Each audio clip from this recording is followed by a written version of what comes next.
Hello and welcome to the Guts Podcast. My name is Joey Donovan Guido, and today we have Scott Savage as our guest. And Scott is a longtime mentor and friend of mine for many years and has helped me through some really hard times, both as a man and as a human being. And just a little bit of background about Scott is he ran an Acumen men's group for a decade, and that's the first group that I was in with Scott. He also ran for over about 2 decades groups for business owners and leaders, which are also very helpful. And Scott has many credentials and certifications, one of them being a BA in psychology from Southern Illinois University. And today, what we're going to be focusing on is men and men's challenges. And with that, I'd like to welcome you to the show, Scott. Thanks, Joey. I'm glad to be here with you. Yeah, it's really an honor and just so much fun to see you and get to talk about this stuff. Again, as I mentioned really briefly, you were really an instrumental part of my staying sane when my wife first got sick and I was literally falling apart. So thank you. You're welcome. Warms my heart to hear that. Well, I'm glad because it's really, I really mean it. And we'll start off with a question for you, which is what are some of the challenges over those 10 years and even now? What are some of the challenges you see men face? Well, I think one of the biggest challenges that I see is isolation. Uh, Part of that's always been the case, but I think in recent decades, especially with the growth of technology, it has become so easy to isolate, hide behind our phones or our computers, um, live in the social media world where everybody's life is better than mine. And it's a real problem. It causes a lot of distress for men. It causes loneliness. It causes depression. It can further enrage us because there's something missing. And sometimes it can lead to suicide. It's interesting that you mention isolation. That's been coming up a lot. We also do a group these days called the Consciousness Collective, and it's mostly individuals like you and myself and my wife who are in some way healers or helpers. And I'm seeing that a lot in my life, especially post COVID, this isolation where I am either working on client work, taking care of my wife or kids. My my social interactions for the week come down to when I go to the local supermarket and when I go to pick up my comics at the comic store. Other than that, I'm kind of feel like I'm in a vacuum. Yeah, it really is.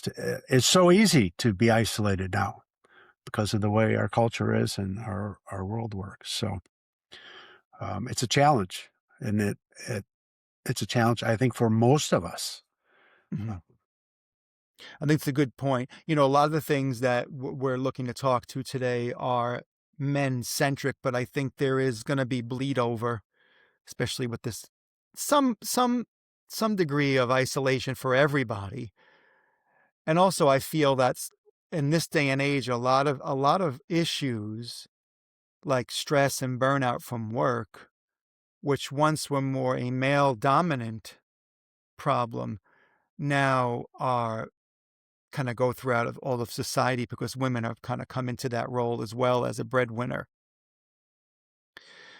But Yeah. you know, I was going to say one thing I see is that even though women are always in my eyes equals to men, no matter what it is, whether it's work or personal, I still see that stigma where men are expected to be the breadwinner.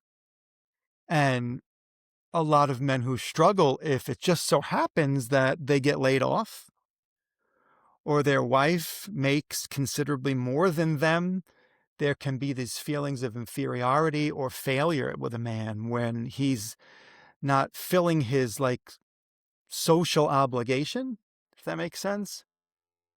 It does. Well, we have a long history of having the role of provider put upon us. And that doesn't just mean breadwinner, but it means taking care of everything, kind of being in charge and making sure the kids are all right and the work is all right and the house is all right. Um, and I think one of the consequences of that is we lose balance. Mm. Um, and also, we're most of us did not have good mentors for how to be great men. Our fathers didn't know how to do it. Their fathers didn't know how to do it. You just go back a few generations, and it was just all about survival. Hmm. Um, it was about breadwinning or planting or hunting or working 12 hours a day, 7 days a week.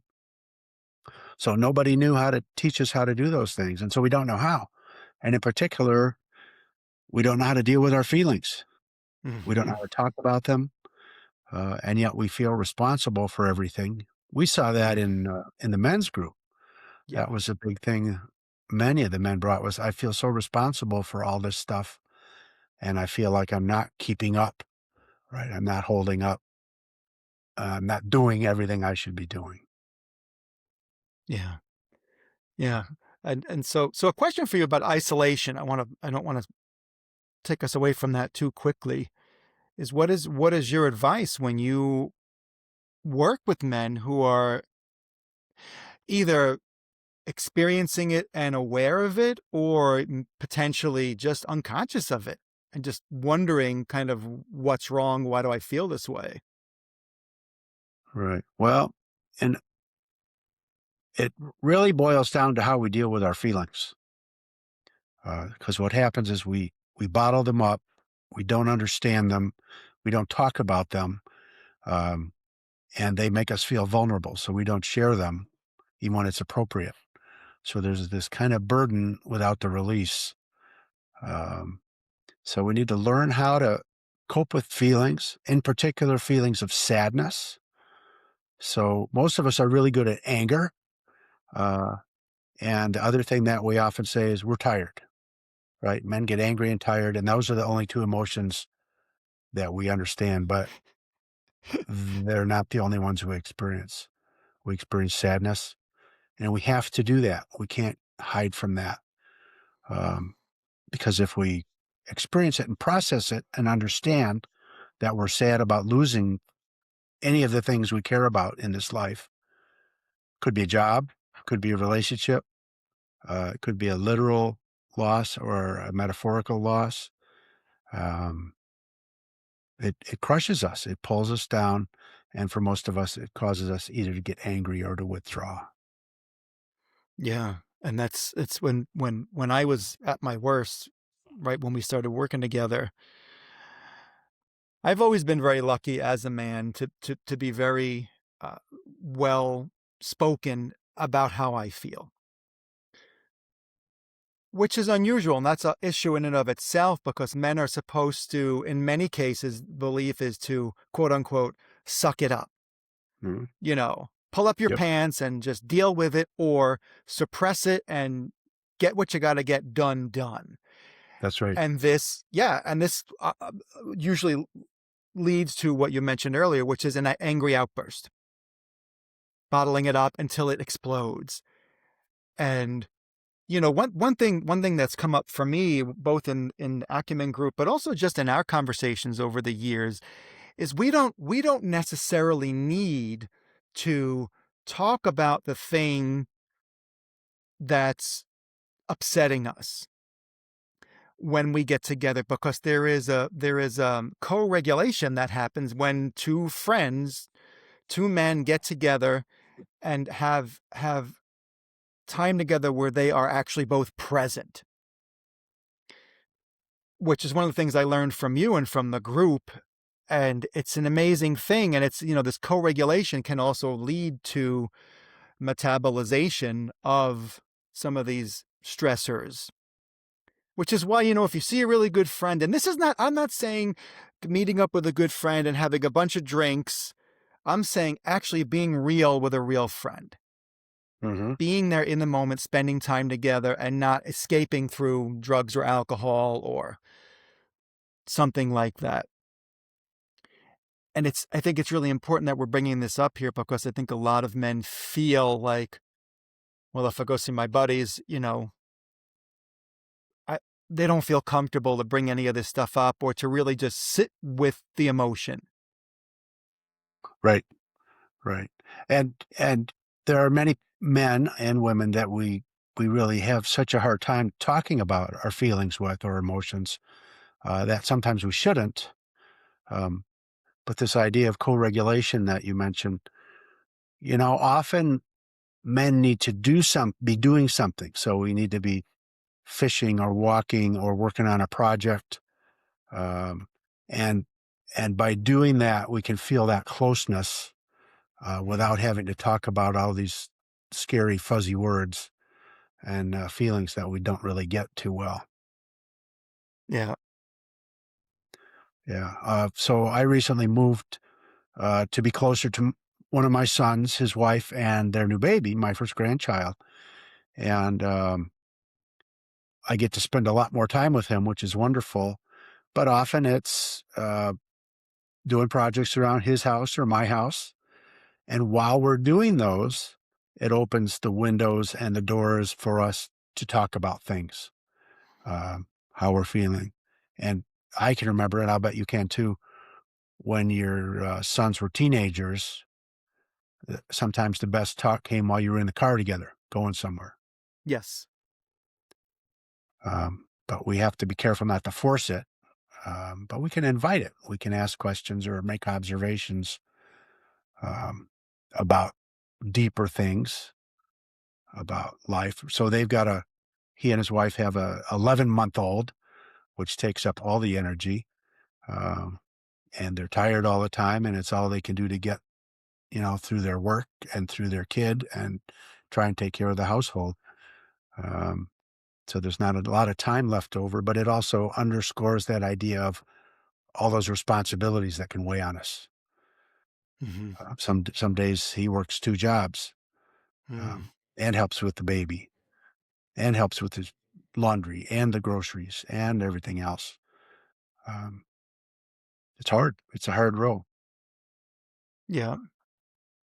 And I find it interesting because I see a split, I see dads like that. And I am and was that kind of dad where it was as much involvement as I could muster.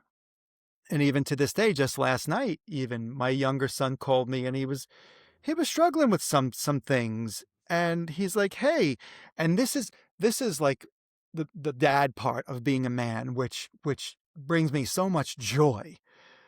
He feels comfortable to come to me and say, "Hey, Dad, I'm struggling with this."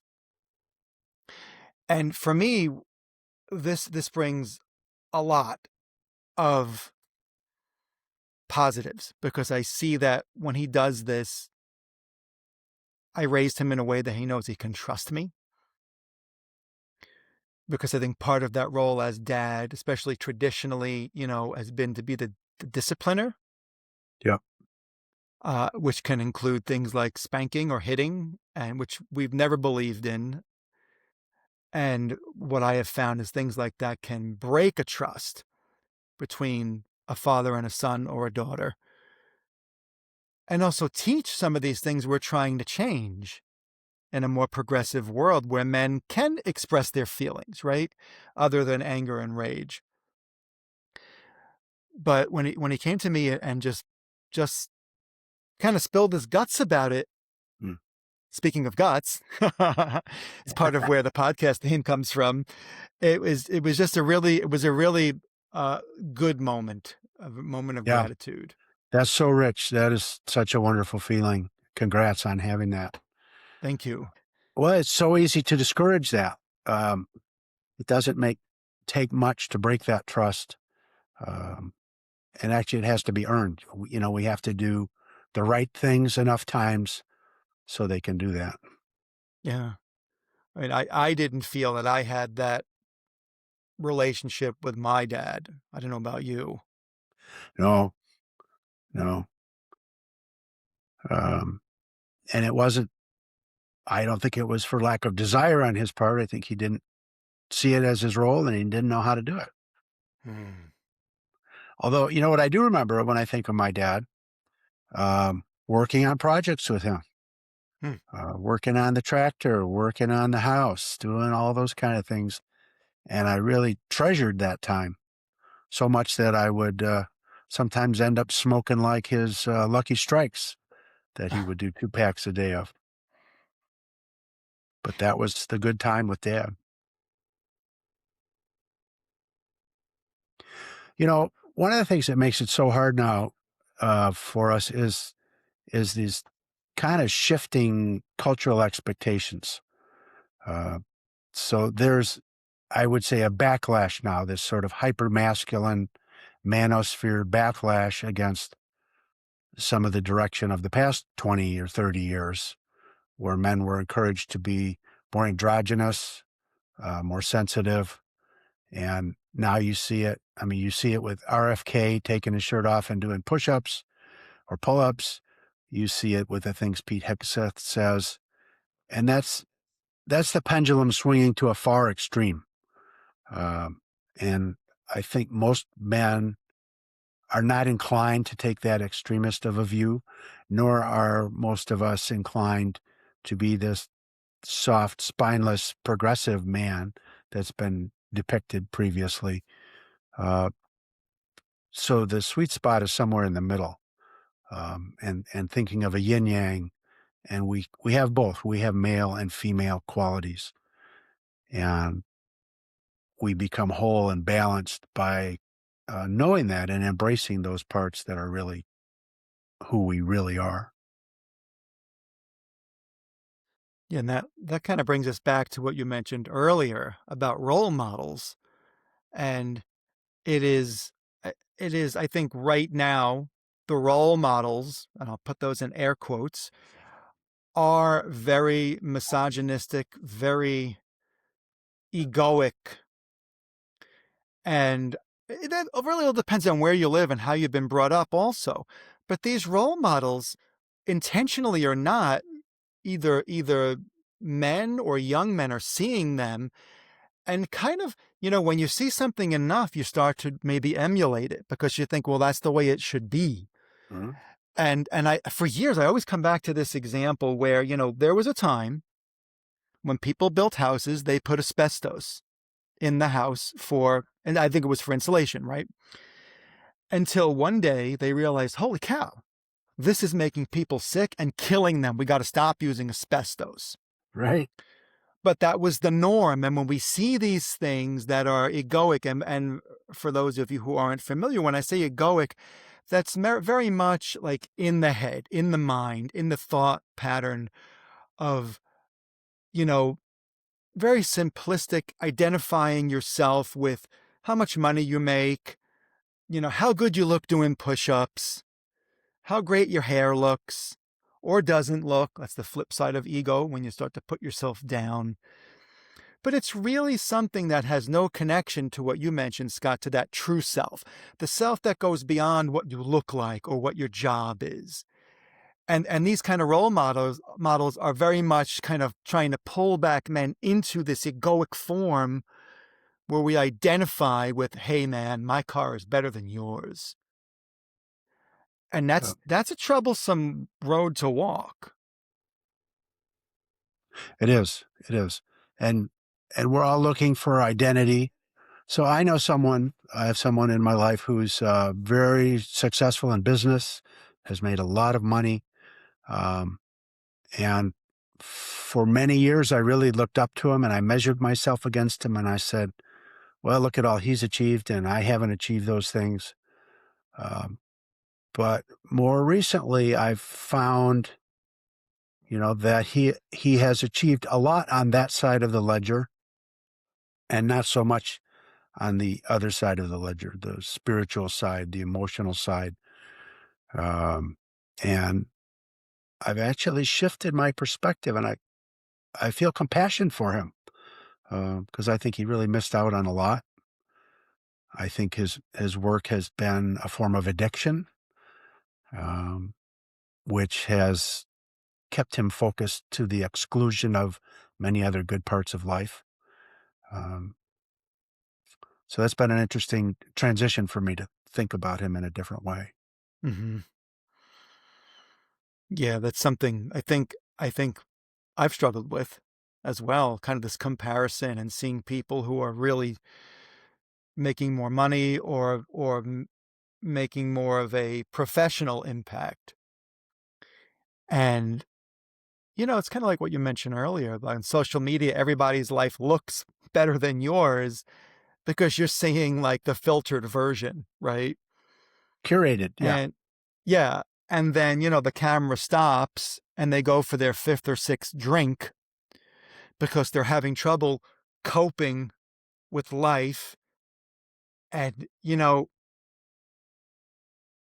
dealing with their emotions and their relationships. Yep.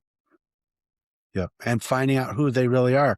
So, there's a long list of physicians and attorneys and other professional roles like that. Then they're miserable. They don't want Mhm, to be doing what they're doing. Uh, they they ended up in it often because of parental expectations or because of this societal push to achieve in those ways. So certainly some men are very happy doing those things, but others wish they were doing something else. And then of course they get trapped by the big dollars and the lifestyle, and there's no going back for them. mhm, mhm. Yeah, and I think the only and there might be other opportunities, but it's in their mind, it's so pigeonholed already. But you could talk to any number of therapists, and they'll tell you that these kinds of men, along with others, come in and they're not fulfilled, they're not happy, they're not satisfied, um, they're not living their own life, and that's one of the challenges for all of us is to figure out what is my own life. Some people are really driven and they want that to be their life, and that can be a big part of it. Others are not. Others are more laid back.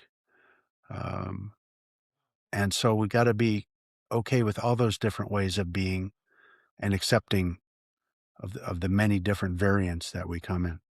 Mm. What have you done when you've, worked with a man who had this real narrow focus on what his life was and this unhappiness? What's a first step for someone like that to kind of what I keep thinking as you speak about this is step into that balance more from just being the doer to doing while being. Yeah.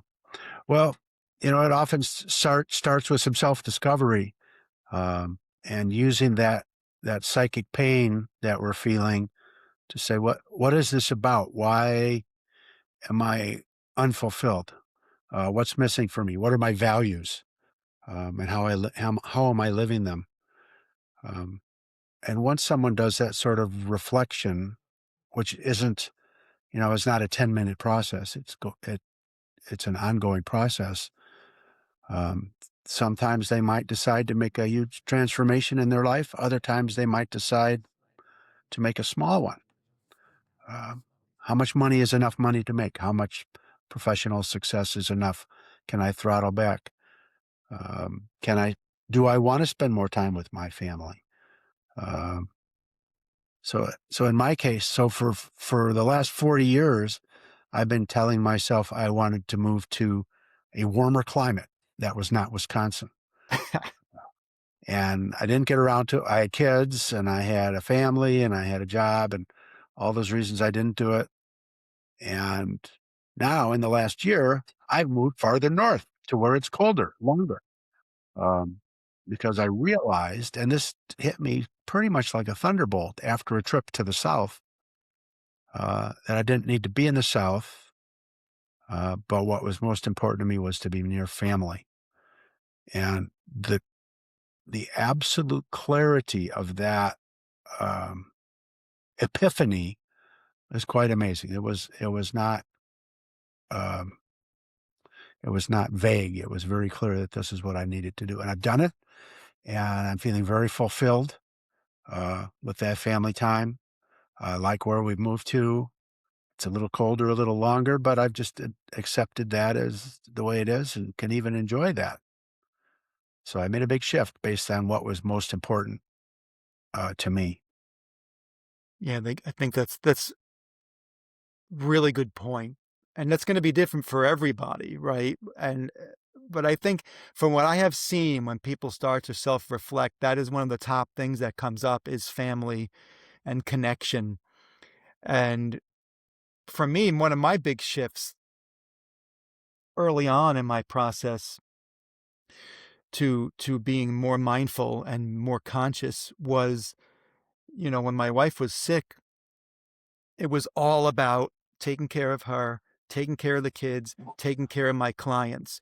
And I put all of that before myself. And then one day I realized, wow, this is not working.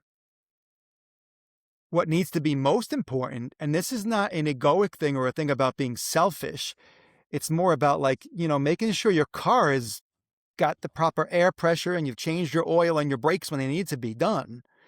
Is that I need to come first, my well being. And whatever that looks like to a man is going to be different for every single person. And I think this is something I'd love to touch upon with you in part two of this. So if you're listening, this is a two-part series, and the next part is going to be about opportunities for men. And I'd like to really talk about that. How do we start to one kind of crack open and start to come to acceptance of the idea that it's okay for us to take care of ourselves? And then what are some of the ways that we might want to explore that as men so it can become a sustainable part of our life? Yeah, great thought. Yeah. It's that provider role that we are taught, um, and we can neglect ourselves. And honestly, women can do that too. Um, it's easy to find women who are very good at taking care of everybody else, but they don't take very good care of themselves. Yeah. So, but before we wrap up this session, is there any other challenge that we haven't talked about that men face?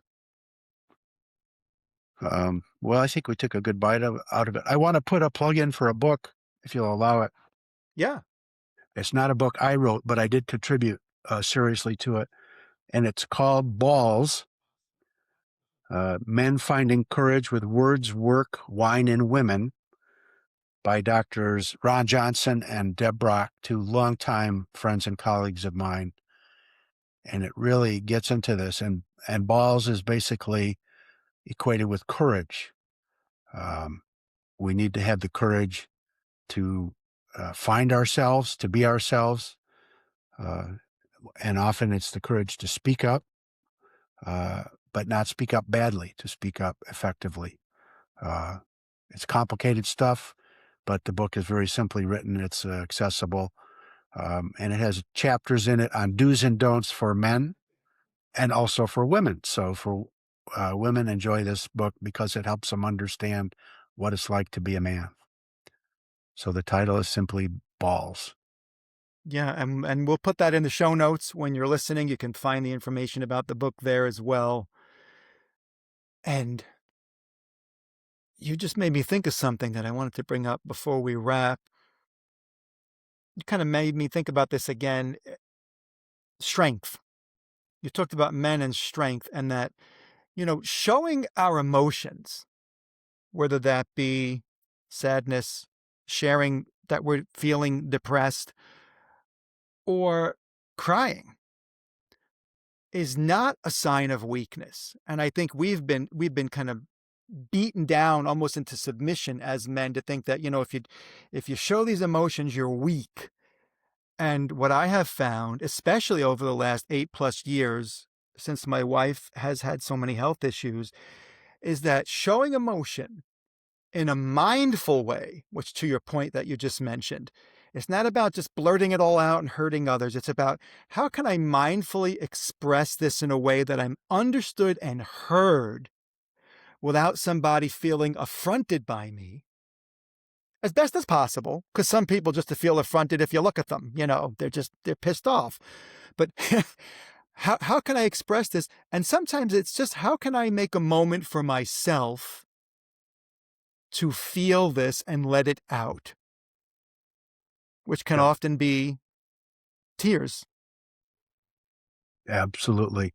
One of my mentors, and I have many, which is the secret to my success, um, has always told me a man should cry every day because there's always something to cry about. Mhm. I like that.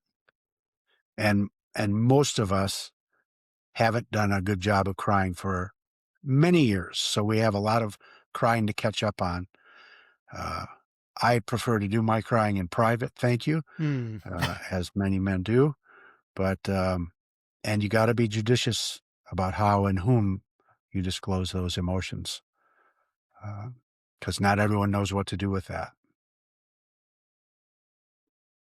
Yeah, So to well follow said. you have to find a way to experience them, especially sadness and hurt, because we don't like to feel that way.